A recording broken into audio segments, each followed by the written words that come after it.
Media के माध्यम से हो, अरे हम आम जनता बन के पीछे नहीं छोड़ेंगे, क्योंकि हमारी कब्रों का मामला है। कब्रों का मामला कि ऐसा कोई मामला अगर जान दे देंगे हम, और हमें अल्लाह पे यकीन है, और इज्जत जिल्लत का मालिक सिर्फ अल्लाह है, किसी की औकात नहीं है। जब बुरा समय आ गया, सारी दुनिया मिलकर अगर किसी को इज्जत देना चाहे और अल्लाह से जलील करना चाहे तो वो जलील होकर रहेगा, और सारी दुनिया किसी को जलील करना चाहे और अल्लाह जिसे इज्जत देना चाहे तो किसी की औकात नहीं उसकी जिल्लत दे। तो डरो मत, हिम्मत से काम लो, खुल के मैदान में आ जाओ। ये मामला ईमान का है। अरे जर्रा भर भी ईमान बाकी है तो कर दो शेयर, सब्सक्राइब कर लो चैनल को, इससे कि मैं ऐसी ऐसी खबरें दिखाऊं। बहुत खबरें हैं मेरे पास दिखाने के लिए, लेकिन लोग मेरी हिम्मत तो बढ़ाएं। अस्सलाम वालेकुम दोस्तों, मैं मुसर्रत कुरैशी आज आप लोगों के बीच इसलिए आया हूं, एक ऐसी खबर है जिसे सुन के आपके रोंगटे खड़े हो जाएंगे, आपका दिल दिमाग हिल जाएगा। ईमान वाले हर इंसान को दिल में परेशानी होगी और वो अल्लाह से भी दुआ करे। इस बात को सुन के आपके रोंगटे खड़े हो जाएंगे। सुनते रहिए, बहुत खास खबर लेकर आया हूं आज मैं। और ये मामला कहाँ से? मैं दिल्ली से बोल रहा हूँ। दिल्ली दक्षिणी दिल्ली, और दक्षिणी दिल्ली के संगम विहार से। संगम विहार वो कॉलोनी है जो दिल्ली नहीं, भारत नहीं, ऑल एशिया की सबसे बड़ी कॉलोनी में से एक कॉलोनी है। आज वहां का माजरा सुना रहा हूं मैं। अभी कुछ दिन पहले से एक नया समस्या आ गई है कि जो वहां का कब्रिस्तान है, बहुत बड़ा कब्रिस्तान है वहां का, बहुत बड़ा कब्रिस्तान है वहां का। लेकिन हुआ क्या है वहां पर यह हुआ है कि अब जो कब्रिस्तान के बराबर जो खाली जगह पड़ी थी वो वन विभाग की जगह हो गई है। वन विभाग के अधिकारी वहां पर आ गए हैं, चारों तरफ से जगह को उन्होंने घेर लिया है, उनके कब्जे में आ गई है। और उनका कहना है कि जो वन विभाग के लिए जाता है उससे 10 रुपये टिकट रसीद कटवाते हैं वो। ठीक है ना, कटवाइए भाई। अब जो है जो मामला जो है ठीक है, जैसा भी है, हमें इससे कोई मतलब नहीं है। लेकिन बिल्कुल जस्ट उसी के चिपटमा ये संगम विहार का कब्रिस्तान है। संगम विहार के कब्रिस्तान का हाल क्या जानते हो?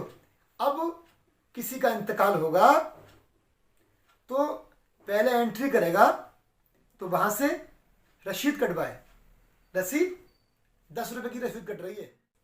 समस्या यह पड़ रही है भाइयों कि किसी का जवान भाई मरा है। भाई मौत तो जवान की भी होती है, बुजुर्गों की भी होती है, बच्चों की भी होती है। किसी का बच्चा मर गया या किसी घर में कोई जिसके यहाँ मौत हुई है उसके यहाँ मातम होता है, सीधी बात है, इसमें कोई दो राय तो है नहीं।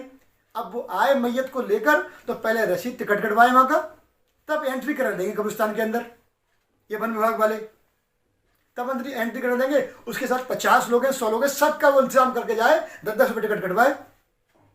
तो बताइए भाई कहाँ की इंसानियत है? मतलब मंशा क्या है, नियत क्या है? बात 10 रुपये की नहीं है। अगर अभी से ये टिकट कटने लगा, कई मैयतें ऐसी हो चुकी हैं इस सिलसिले में जो है। तो ये यहाँ के विधायक हैं दिनेश मोहनिया जी, निगम पार्षद उर्मिला यादव जी हैं उस एरिया की, जो कब्रिस्तान का एरिया पड़ता है, और दिल्ली के मुख्यमंत्री अरविंद केजरीवाल हैं। तो मैं भाइयों रिक्वेस्ट कर रहा हूं, गुजारिश कर रहा हूं कि ये मेरी खबर जहां तक भी पहुंच रही है, ज्यादा से ज्यादा शेयर करें और मेरे चैनल को सब्सक्राइब जरूर कर लें। उससे क्या होगा कि आप मेरे चैनल को सब्सक्राइब कर लेंगे तो मैं आपको अच्छी अच्छी खबरें और ऐसी जानकारियां देता रहूंगा जिससे मेरा हिम्मत बढ़ जाएगी कि मेरा चैनल आगे चल रहा है। ठीक है ना, मैं गुजारिश खास तौर पर कर रहा हूं मुसर्रत कुरैशी कि मेरे चैनल को ज्यादा से ज्यादा सब्सक्राइब कर लेंगे। आपका कुछ नुकसान नहीं होगा, कोई ऐसा नहीं कि आपका बहुत बड़ा खर्चा आ गया कि आपने मेरी बहुत बड़ी मदद कर दी, लेकिन उससे मुझे एक पावर मिल जाएगी, मेरे चैनल की ताकत मिलेगी। तुम्हारा एक सब्सक्राइब करना मेरे लिए बहुत ताकतवर है, बहुत बड़ा योगदान हो जाएगा आपका। तो दीन और दुनिया की बात भी लाऊंगा यहाँ पर, और सेकुलर तरह की बातें लाऊंगा, हर तरह की बातें होंगी, और दिखा रहा हूँ ये मामला दिखाऊंगा आपको पूरी तरीके से। तो जब मालूम पड़ा तो कब्रिस्तान कमेटी के सदर और कमेटी के तमाम लोग, उन्होंने जो है विधायक को भी शायद लेटर लिखा है, दिनेश मोहनिया जी को, और पूर्व विधायक यहाँ के चौधरी शिशवाल जी आए थे, और जो माइनॉरिटी विभाग के चेयरमैन हैं जाकिर खान मंसूरी साहब, उनको लेटर लिखा गया, उनसे शिकायत की गई। तो आज वो खुद आए यहाँ पर और बहुत बड़ी मीटिंग हुई। और बहादुरी वाली बात है जाकिर साहब की, जाकिर साहब ने एक बात कह दिया कि मैं माइनॉरिटी के होते हुए ये काम मैं अपनी पूरी ताकत से करवाऊंगा जहां तक मेरी चलेगी, और अगर नहीं चल पाई तो मेरा इस पद पर रहना ही बेकार है। क्या फायदा उस पद का? अरे कब्रिस्तान, इससे पहले, और ये मत समझना छोटी मोटी खबर है, ये भारत देश की सबसे बड़ी खबरों में से खबर है। 2 से 3 साल के अंदर कई जगहों पर कब्जे हुए हैं दिल्ली के अंदर, और ये तो मामला कब्रिस्तान का है। आज आपने उसका रसीद कटवा रहे हैं, टिकट कटवा रहे हैं, कल को कह दोगे आपने टिकट क्यों कटवाया, क्योंकि जगह हमारी थी। कल को कितना कब्जा कर लोगे? बहुत बड़ा कब्रिस्तान है संगम विहार का। मामला यह है कि कब्रिस्तान बहुत बड़ा है। अब किस नियत, किस इरादे से ये वन विभाग वाले रसीद काट रहे हैं, क्या सबूत लेना चाहते हैं?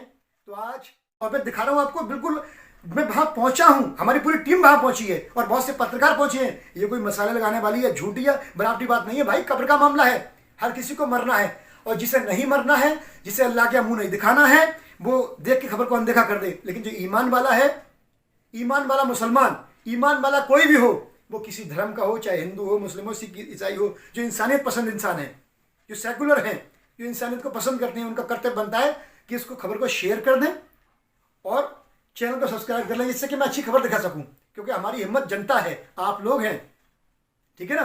तो मैं दिखा रहा हूँ, आंखों देखा हाल देखिए किस तरह से क्या हाल हो रहा है। और हमने वहां के फॉरेस्ट के जो कार्यकर्ता हैं, जो काटते हैं रशीद बशीद, उनसे भी बात की है और फिर उनके अधिकारियों के पास जाएंगे हम, ठीक है ना। तो देखो किस तरह से उन्होंने ड्रामा बना रखा है। शर्म आती है हमें इस बात पे कि ये क्या हो रहा है, क्या तमाशा है ये। अरे मरने की मैयत पे भी टिकट काटोगे आप, मरने की भी आपको रशीद दें, मरने के भी आपको पैसे दें, यानी कि मिट्टी देने जाएंगे उसके भी पैसे दें। एक बात कान खोल कर सुन लो, ये मामला छोटा मोटा मामला नहीं है, कब्रिस्तान का है। अब कब्रिस्तान का मामला आया तो जान देनी पड़े लेनी, हम मरने मारने को तैयार हो जाएंगे। अभी हाथ जोड़ के रिक्वेस्ट कर रहे हैं कि भैया सुन लो, केजरीवाल साहब आप भी सुन लो और आप सुन लो, क्योंकि आप दिल्ली के मुख्यमंत्री हैं, कोई छोटे मोटे पद पर नहीं है। सब ने आपको चुन बनाया, तो इसको कान में, क्योंकि आपके शासन काल में एक दो जगहों पर कब्जे हो चुके हैं, तो मैं रिक्वेस्ट गुजारिश कर रहा हूं, ये कब्रिस्तान है। अब कब्रिस्तान ऐसा है कि यहाँ के लोग मुर्दे नहीं, संगम विहार की बहुत बड़ी आबादी है, और संगम विहार की आबादी से मतलब नहीं है, पूरे दिल्ली, पूरे भारत से इसकी आबादी उठ जाएगी। तो मैं सबसे गुजारिश कर रहा हूं कि भाइयों ज्यादा से ज्यादा शेयर कर दो कि केजरीवाल साहब तक ये खबर पहुंच जाए, ये खबर पहुंच जाए और जल्दी से जल्दी ध्यान दिया जाए जिसके भी अंडर में यह मामला आ रहा है, ठीक है ना। तो मैं, हमारा काम है, मीडिया वालों का काम है खबर दिखाना, और हम खबर दिखाएंगे। हमारे कब्रिस्तान का मामला है, अरे भाई हम मर के हम भी तो वहां दफन होंगे, तो हम तन मन धन, धन नहीं है तो मन से तन नहीं है, हर तरीके से तैयार हो जाएंगे। ऐसा नहीं है कि हर मुसलमान गरीब है, हर मुसलमान परेशान है, और मामला मुसलमान का नहीं है। वहां पर किसी एक शमशान घाट भी, शमशान भी तैयार होने वाला था, उनको भी दिक्कत परेशानी होगी। खाली ये नहीं कि मुसलमान, भाई हमारा कब्रिस्तान है तो दफन तो हमें परेशानी तो होगी, क्योंकि ये मामला ऐसा है कि मरने के बाद जो 2 गज जमीन का है, 2 गज जमीन के लिए तो सारी दुनिया बनाई गई है, और सोच भी हो जाए अंजाम। अभी तो रिक्वेस्ट की जा रही है, और ज्यादा से ज्यादा शेयर करना मेरे दोस्तों। और मैं कुछ गलत बोल गया हूं तो माफी चाहता हूं इसके लिए। वैसे मैंने बेहतर और अच्छा बोलने की कोशिश की है, अगर मेरी जुबान से कोई शब्द निकल गया हो, क्योंकि मेरा दिमाग टेंशन में बहुत ज्यादा, कब्रिस्तान का मामला है, मैं कभी नहीं आता, जिंदगी फर्स्ट टाइम आया हूं इस तरह से, मैं इस तरह से फर्स्ट टाइम बोल रहा हूं। मैं एंकरिंग करता हूं, एक तरीके से करता हूं, और मैं तरीका नहीं समझूंगा। आपके घर का, हमारे घर में मौत हो जाए और हम वहां जाके रसीदें कटवाते फिरें, तो काय का होश रहेगा हमारे लिए, किस बात का होश रहेगा हमारे लिए, बता दो हमारे लिए भाई। तो हम लोग हमें तमीज से सिखाएं कि कैसे बोलना चाहिए, क्या करना चाहिए। ये तो टेलर है, पिक्चर भी बाकी है, याद रखना। अगर कब्रिस्तान से अगर ये घर खत्म नहीं हुआ, ये टिकट विकट रसीद कटना, तो ये हमारी इज्जत की नहीं, हमारी मौत, जिंदगी का मामला है। अरे मौत से ज्यादा क्या कर सकता है कोई हमारे लिए, उसके लिए तैयार है। और जब देख लो, हमने शुरुआत कर दी है, जान की बाजी लगानी पड़ी, लगा देंगे, और लगा दी जान की बाजी। जब हम वहां पहुंच गए मीडिया के माध्यम से हो, अरे हम आम जनता बन गई, पीछे नहीं छोड़ेंगे, क्योंकि हमारी कब्रों का मामला है, कब्रों का मामला कि ऐसा कोई मामला अगर जान दे देंगे हम, और हमें अल्लाह पे यकीन है, और इज्जत जिल्लत का मालिक सिर्फ अल्लाह है, किसी की औकात नहीं है। जब बुरा समय आ गया, सारी दुनिया मिलकर अगर किसी को इज्जत देना चाहे और अल्लाह से जलील करना चाहे, तो वो जलील होकर रहेगा, और सारी दुनिया किसी को जलील करना चाहे और अल्लाह जिसे इज्जत देना चाहे, तो किसी की औकात नहीं उसकी जिल्लत दे। तो डरो मत, हिम्मत से काम लो, खुल के मैदान में आ जाओ। ये मामला ईमान का है, अरे जर्रा भर भी ईमान बाकी है तो कर दो शेयर, सब्सक्राइब कर लो चैनल को, इससे कि मैं ऐसी ऐसी खबरें दिखाऊं। बहुत कर रहे हैं मेरे पास दिखाने के लिए, लेकिन लोग मेरी हिम्मत तो बढ़ाएं। अल्लाह हाफिज, जय हिंद। कब्रिस्तान है तो गुलगाबाद जंगल में कब्रिस्तान है, बातें बहुत सारी है। और मैं यहीं आता हूँ, जब मैंने ये कार्य कराया था, केस मेरे पे बना था, केस मेरे पे औरों पे भी बना है, शीशपाल परवाह नहीं करता। मुझे तो सिर्फ इसमें खुशी है कि मेरे भाई मेरे से उम्मीद करते थे, कर रहे हैं, तो मैंने उनका काम करना है। भले ही कोई सजा मिल जाए तो मुझे उसका कोई गम नहीं है। ये कब्रिस्तान की जब शुरुआत करी, मैंने फंड नहीं होता, आज फंड है, विधायक को अलग फंड है, कब्रिस्तान कमेटी की अलग एक कमेटी है, उसका डिपार्टमेंट होता है, उसके भी पास में फंड होता है। मैंने जब अनऑथराइज में अपना फंड लगा करके सड़क बना दी, तो आज अप्रूव्ड में सड़क क्यों नहीं बन सकती?